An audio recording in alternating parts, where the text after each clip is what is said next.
கர்த்தருடைய பரிசுத்த நாமத்துக்கு ஸ்தோத்திரம். இன்னைக்கான வேத பகுதியை பார்க்கறதுக்கு முன்னாடி நேற்று நம்ம வீடியோவில் கேட்ட வினாவுக்கான வீடியோ இன்னைக்கு நம்ம பார்க்கலாமா? அவர் எங்கே நம்முடைய பாவங்களை சுமந்தார்? இதுக்கான பதில் சிலுவையில். சரி, இப்போ நம்ம இன்னைக்கான ஒரு சின்ன வினாவை பார்க்கலாமா? அறியாமையுள்ள காலங்களை யார் காணாதவர் போல் இருந்தார்?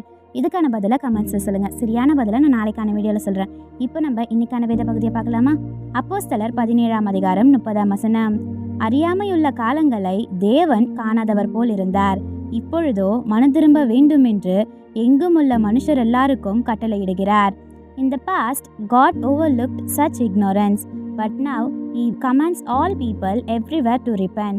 Acts 17:30. இது நம்ம ஒரு சின்ன கதையாக பார்த்துடலாமா? டேனியல் ஒரு கல்லூரி மாணவனாக இருந்தானா.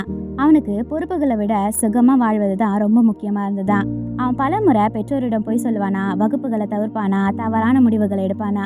ஆனால் அவன் எப்போவுமே சொல்லுவானா, எனக்கு தெரியல, அதனால பரவாயில்ல அப்படின்னு சொல்லிட்டு சொல்லுவானா. ஒரு நாள் அவன் ஒரு இளைஞர் கூட்டத்துக்கு சென்றானா.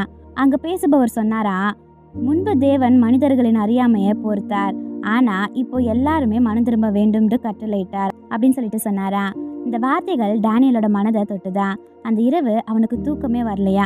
அவன் உணர்ந்தானா, தவறு என்ன சரி என்னன்னு சொல்லிட்டு அவனுக்கு தெரியும். ஆனாலும் அவன் அதை கவனிக்காம வாழ்ந்தான்.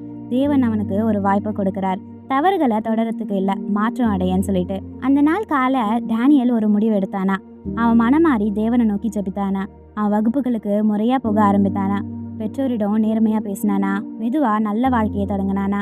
அது எளிதா இல்லை, ஆனா அவன் மனதுல ஒரு புதிய அமைதி வந்துதான். ஏன்னா அவன் புரிந்து கொண்டானா, தேவன் கொடுக்கும் புதிய வாய்ப்பு அதேபடி இருக்க இல்லை, மாறுவதற்காகன்னு. ஆமேன்.